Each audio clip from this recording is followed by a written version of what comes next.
S'il vous plaît, si vous avez Madeleine, laissez-la revenir auprès de sa maman, de son papa, de son frère et de sa sœur.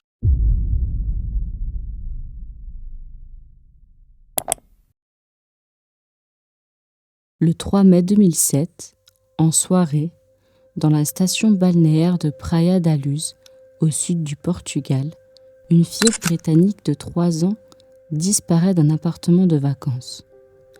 Son prénom devient un symbole mondial, Madeleine McCann. 18 ans plus tard, l'affaire continue de soulever des questions troublantes. Que s'est-il passé exactement ce soir-là ? Pourquoi l'enquête a-t-elle connu autant de rebondissements ? Qui est Christian Bruckner, désigné par la justice allemande comme suspect clé ? Et où en est-on aujourd'hui ?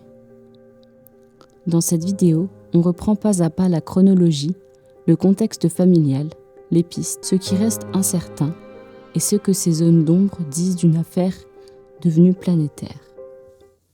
Kate Healy, de son nom de jeune fille, est née en 1968 dans le comté de Merseyside, au nord-ouest de l'Angleterre. Vous connaissez Merseyside ? Oui, Liverpool, la ville des Beatles. Intéressant contexte, n'est-ce pas ? Elle grandit dans une famille catholique, très soudée, et poursuit de brillantes études de médecine. Imaginez le travail que cela représente. Qui parmi vous aurait eu la patience pour ça ? C'est une jeune femme consciencieuse, passionnée par son métier, mais aussi animée d'un fort sens de la maternité et de la famille. Elle devient médecin généraliste, une profession exigeante, mais qui lui permet de concilier sa carrière et son rôle de mère. Difficile équilibre, vous ne trouvez pas ? Ceux qui la connaissent parlent d'une femme discrète, réservée, mais profondément aimante et protectrice envers ses enfants. Jerry McCann, lui aussi né en 1968, vient d'un milieu modeste en Écosse. Très tôt, il se distingue par son intelligence et son ambition. Étonnant, 2 personnes nées la même année, chacune avec un parcours remarquable.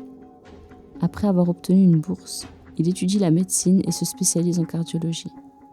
Il devient médecin consultant, un poste prestigieux qui exige rigueur, sang-froid et de longues heures de travail. Vous imaginez les responsabilités, le stress quotidien ? Jerry est décrit par ses proches comme pragmatique, rationnel, parfois autoritaire, mais totalement investi dans la réussite de sa famille.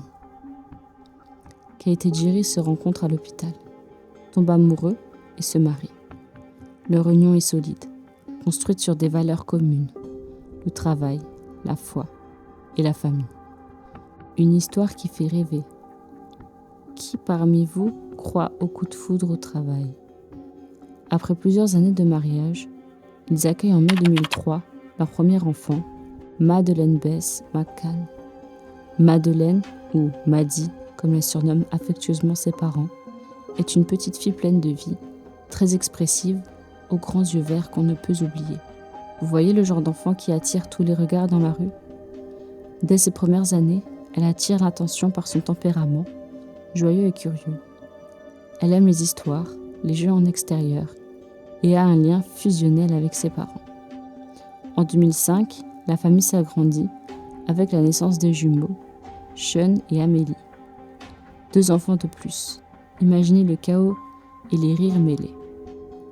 Les McCann sont désormais une famille de 5, vivant dans une maison confortable à Rossley, un village du Leicestershire en Angleterre. Leur quotidien est semblable à celui de beaucoup de jeunes parents. Un mélange de joie simple et de fatigue liée au travail et aux enfants en bas âge. Qui ici se reconnaît dans ce rythme effréné ? Mais dans l'ensemble, ce sont des parents aimants, attentifs et fiers de leur petite tribu. Au printemps 2007, Jerry et Kate ressentent le besoin de souffler. Le travail, les nuits courtes et le rythme effréné les épuisent. Un petit break est parfois indispensable, vous ne trouvez pas ? Et ils décident alors de partir en vacances, accompagnés d'un groupe d'amis, pour se détendre et profiter de leurs enfants dans un cadre ensoleillé. Qui n'a jamais rêvé de vacances parfaites en famille avec des amis ?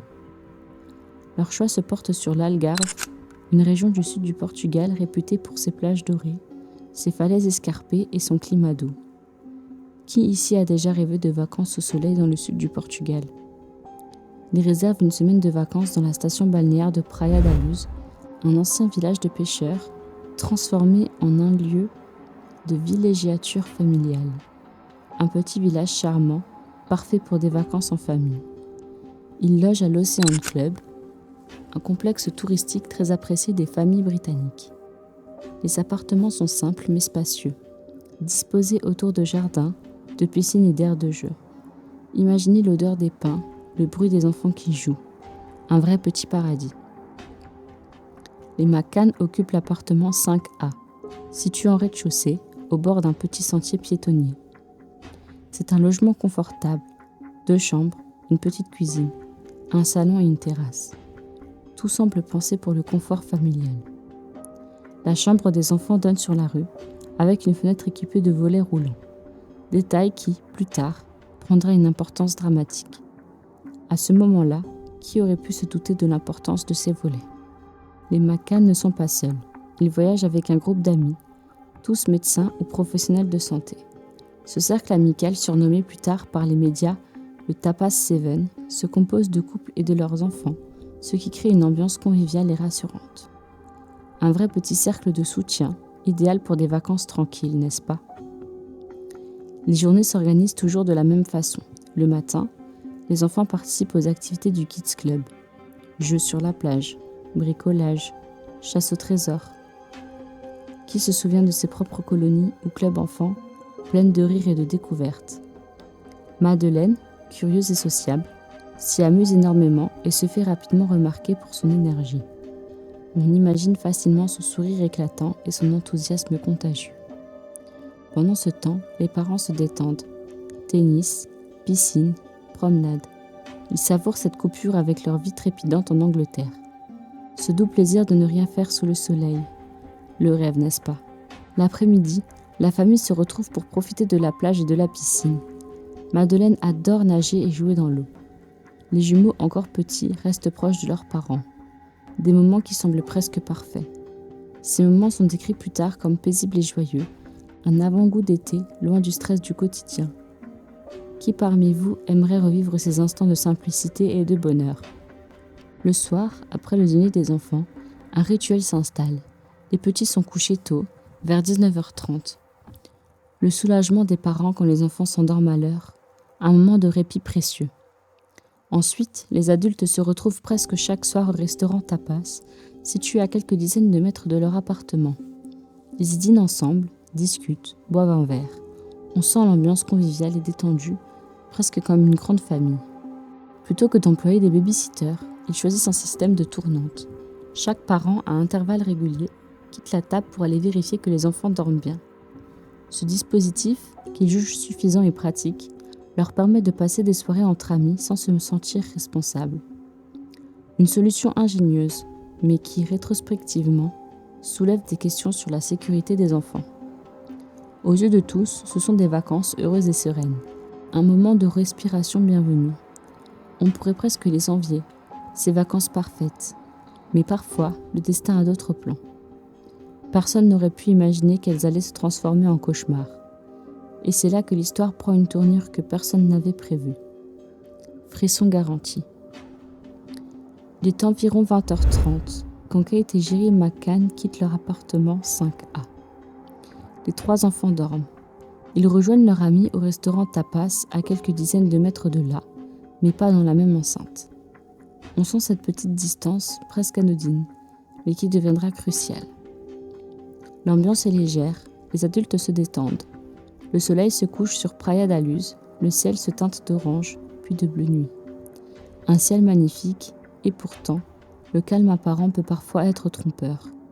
Les McCann s'installent à une table en terrasse, et dans leur esprit, un plan précis est déjà en place. Chaque parent, à tour de rôle, quittera la table pour aller vérifier que les enfants dorment bien. Une routine que beaucoup jugeraient prudente, mais est-elle vraiment suffisante ? 21h05, premier contrôle. Jerry se lève de table. Il traverse le chemin qui relie le restaurant Tapas à leur appartement. Environ une centaine de pas. Imaginez cette courte marche dans la nuit, l'air chaud sur le visage. Il entre par la porte coulissante arrière qui n'est pas verrouillée. En silence, il s'approche de la chambre des enfants. Les trois dorment profondément. Il observe Madeleine. Elle est allongée sur son petit lit paisible. Les jumeaux, Sean et Amélie, respirent calmement. Rien d'anormal. Tout semble parfait. Le calme avant la tempête. Jerry retourne tranquillement à table. Sur le chemin du retour, il discute quelques instants avec un autre vacancier britannique, rencontré près de l'appartement. Un petit moment anodin, et pourtant... 21h15. Observation mystérieuse. Un couple d'amis, Jane Tanner, se lève à son tour. Elle se dirige vers son appartement pour vérifier sa fille. En passant près du logement d'Emma Kahn, elle remarque une silhouette. Un homme porte un enfant dans ses bras, la tête appuyée sur son épaule. L'enfant, semble-t-il, dort profondément. Vous l'imaginez ? Une scène banale ou inquiétante. Jeanne note des détails. Pyjama clair, pieds nus, cheveux clairs. Mais elle ne prête pas plus d'attention et poursuit son chemin. Elle ignore alors que cette scène deviendra centrale dans l'affaire. Un détail oublié sur le moment, mais capital plus tard. 21h30. Vérification d'un ami. À ce moment-là, c'est Matthew Oldfield, un autre membre du groupe, qui propose de vérifier les enfants d'Emma Kahn. Il entre dans l'appartement, mais ne s'avance pas jusqu'au lit. Depuis la porte entr'ouverte, il jette un coup d'œil rapide. Tout lui semble normal. Pas de bruit, pas de pleurs. Tout paraît tranquille. Mais est-ce vraiment le cas ? Il retourne donc au restaurant sans remarquer que Madeleine pourrait déjà avoir disparu. 22h, la découverte. C'est maintenant Kate qui se lève. Elle marche seule jusqu'à l'appartement. Elle pousse la porte arrière, entre et se dirige vers la chambre des enfants. Mais en entrant, une impression étrange la saisit immédiatement. La porte de la chambre, qu'elle avait laissée entr'ouverte, est grande ouverte. Un frisson parcourt l'échine. On sent que quelque chose ne va pas. Elle s'approche, le cœur qui bat plus vite. Les jumeaux dorment paisiblement dans leur lit. Mais le lit de Madeleine est vide. Vide. Rien. Juste un espace qui aurait dû être rempli. Kate se fige. Elle regarde autour d'elle et elle appelle doucement. Madeleine. Pas de réponse. La fenêtre est entr'ouverte. Le volet roulant est relevé. Le rideau flotte légèrement dans l'air de la nuit. Chaque détail semble significatif et inquiétant. Un sentiment de terreur la submerge. Elle fouille la pièce, ouvre les placards, regarde sous le lit, rien. Kate sort en courant, en hurlant à travers le complexe. Ils l'ont prise. Le cri résonne et change tout. 22h10, la panique. Les amis accourent, le restaurant tapas s'étend des mois. Jerry entre précipitamment dans l'appartement. Il retourne la chambre, cherche partout, mais il est évident, Madeleine n'est pas là. Le temps semble s'arrêter. L'incrédulité domine. La nouvelle se répand comme une traînée de poudre. Le personnel de l'Océan Club est alerté. Les clients se mobilisent. On fouille les jardins, les allées, les piscines, les appartements voisins. Tout le monde se lance dans une course contre la montre. 22h30, premier appel à la police. Le réceptionniste de l'Océan Club appelle la GNR, la gendarmerie portugaise. L'information est transmise. Une fillette britannique de 3 ans a disparu de son lit. 3 ans. On imagine à peine l'angoisse des parents. En attendant l'arrivée des forces de l'ordre, des dizaines de vacanciers participent à la recherche. Ils crient le prénom de l'enfant, fouillent chaque recoin, mais aucune trace. Chaque minute qui passe accentue le désespoir. 23h, arrivée de la police. Les premiers agents de la GNR arrivent sur place. Mais rapidement, un problème majeur se pose. L'appartement 5A est envahi par les proches, les vacanciers, les curieux. Les preuves potentielles sont piétinées, les empreintes brouillées. Un chaos involontaire qui complique tout dès le départ. Personne ne pense à établir un périmètre de sécurité strict. La scène de crime, si crime y a, est déjà compromise. Minuit, l'angoisse totale. Kate est en état de choc. Jerry tente de garder son sang-froid mais vacille. Les amis sont dévastés. Les enfants dorment encore dans l'appartement, malgré l'agitation, ce qui donne une atmosphère irréelle. Madeleine a disparu depuis au moins 2 heures, peut-être plus. Personne ne sait si elle a été enlevée, si elle s'est échappée ou si quelque chose d'autre s'est produit. Chaque seconde semble interminable. Pouvez-vous imaginer cette peur ? Cette nuit-là, à Praia da Luz, une petite fille s'est volatilisée dans le noir et le mystère vient de commencer. Le début d'une enquête qui marquera le monde entier. Le vendredi 4 mai 2007, à Praia da Luz, la station balnéaire est encore sous le choc. La disparition de Madeleine McCann a plongé la communauté britannique et portugaise dans l'angoisse. Comment une petite ville paisible peut-elle faire face à une telle tragédie ? À l'aube, les proches de la famille ainsi que des voisins continuent de fouiller les alentours. Les rues et jardins du complexe touristique sont inspectés minutieusement. Mais les recherches sont désorganisées. Aucune stratégie formelle n'est mise en place. Chacun agit de manière indépendante, espérant retrouver la petite fille. Les McCann sont épuisés. Kate, toujours en état de choc, revient sur chaque détail de la veille, chaque geste. Jerry essaie de maintenir la cohésion avec leurs amis, mais l'inquiétude est palpable. Chaque minute qui passe sans nouvelles semble interminable. 9 heures, appel aux autorités. La police portugaise, alertée la veille, commence à organiser ses premières investigations. Mais très vite, des difficultés apparaissent. Barrières linguistiques, procédures différentes de celles du Royaume-Uni et un manque de coordination avec les parents britanniques. Les McCann coopèrent pleinement. Ils fournissent des informations précises sur les vêtements de Madeleine, ses habitudes, ses jeux préférés. Ils décrivent le déroulé exact de la veille, minute par minute, mais la police portugaise adopte une approche traditionnelle. Interrogatoire, prise de mesures, mais peu de communication avec les médias. Rapidement, la presse britannique et internationale commence à suivre l'affaire. Les journaux relatent la disparition de Madeleine avec des titres alarmants. La petite Maddy aura 4 ans samedi prochain. 6 jours après sa disparition, sa photo est placardée un peu partout dans le sud du Portugal où elle a été enlevée. Petite fille disparue en vacances au Portugal. Famille McCann en détresse. La couverture médiatique devient un élément central. Elle permet de diffuser les photos de l'enfant, mais amplifie également la pression sur les parents qui se retrouvent sous un projecteur permanent. Dans les premiers jours, plusieurs erreurs compliquent l'enquête. La scène de la chambre n'est pas protégée. Les empreintes et indices potentiels sont détruits. Des témoins donnent des versions contradictoires de ce qu'ils ont vu la veille. La police portugaise soupçonne, sans preuve, les parents eux-mêmes, créant des tensions dramatiques et un climat de suspicion médiatique. Pendant les premières 48 heures, des centaines de personnes participent aux recherches, policiers, voisins, vacanciers et bénévoles. Des chiens de détection sont appelés, les plages, forêts et rues sont fouillées. Mais aucun indice tangible ne permet de localiser Madeleine. Chaque nuit qui passe accentue la peur. Les McCann restent mobilisés, diffusant des affiches avec la photo de leur fille, donnant des interviews émouvantes. Leur détresse devient le symbole d'un drame universel, une petite fille disparue et un mystère qui dépasse les frontières. Alors que la presse britannique se déchaîne, la police portugaise commence à considérer toutes les hypothèses. Enlèvement, accident, fugue. Les enquêtes parallèles se multiplient, mais sans résultat concret. Les McCann, malgré la fatigue et l'angoisse, n'abandonnent jamais. Ils créent le site internet Find Madeleine et lancent des campagnes internationales pour retrouver leur fille. Cette période marque le début d'une enquête longue, médiatisée et remplie de rebondissements dramatiques. Le monde entier découvre le visage de Madeleine McCann, une petite fille aux yeux verts qui, ce soir-là, a disparu dans la nuit portugaise, laissant derrière elle un mystère qui ne sera jamais totalement résolu. Après les premières recherches intensives à Praia da Luz, l'affaire Madeleine McCann prend une dimension internationale.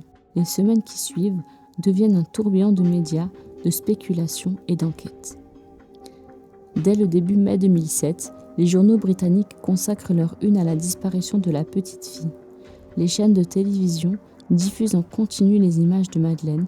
Sa photo est imprimée sur des affiches distribuées dans tout le Royaume-Uni et au Portugal. La presse populaire, mais aussi les médias sérieux, mettent en lumière les actions courageuses des parents. Kate et Jerry, impuissants mais déterminés, parcourent les journaux et les télévisions pour lancer un appel à témoins. Leur détresse devient publique et des milliers de personnes offrent leur aide. Mais cette médiatisation massive a un revers. Chaque détail est scruté, analysé, interprété. Chaque mot, chaque geste des parents est commenté, parfois de manière injuste. Dans certains articles, les experts soulignent des incohérences mineures dans les témoignages des McCann. La police, frustrée par l'absence de preuves tangibles, laisse filtrer qu'aucune piste directe ne confirme un enlèvement. Après les premières semaines de recherche intense et la médiatisation mondiale, l'affaire Madeleine McCann devient un des alentours, les possibles déplacements de Madeleine depuis Praia da Luz. Cette opération marque un tournant pour la première fois. L'affaire bénéficie de ressources policières internationales et d'une approche structurée, méthodique et scientifique. Les enquêteurs britanniques tentent d'utiliser les dernières technologies. Analyse ADN sur des objets récupérés, reconstruction informatique des possibles scénarios, reconstitution des mouvements des vacanciers et des témoins. Malgré cela, chaque indice reste fragile. Certaines pistes mènent à des impasses, d'autres sont contredites par des témoignages. L'absence d'éléments matériels fiables reste le plus grand obstacle. Au fil des années, de nouvelles pistes sont évoquées. Des réseaux d'enlèvement d'enfants, connus en Europe. Des étrangers passant par la région à l'époque. Des signalements non vérifiés dans différents pays, notamment au Maroc, en Allemagne et en France. Aucune de ces pistes ne permet de localiser Madeleine, la fille McCann reste introuvable et l'affaire devient progressivement un mystère mondial. Gate et Jerry, malgré les années, continuent leur combat. Ils collaborent avec Scotland Yard, donnent des interviews pour maintenir l'attention sur l'affaire et poursuivent les recherches privées. Leur détermination transforme cette tragédie personnelle en une mobilisation internationale. Des ONG, des médias et des citoyens suivent l'affaire en temps réel. Récemment, Scotland Yard a déclaré qu'ils avaient identifié de nouveaux suspects, mais aucune arrestation ou confirmation définitive n'a encore eu lieu.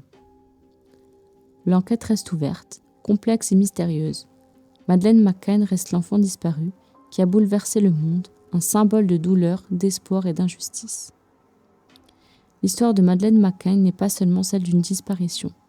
C'est celle d'une famille brisée, d'une enquête longue et difficile, d'un engagement international pour retrouver un enfant.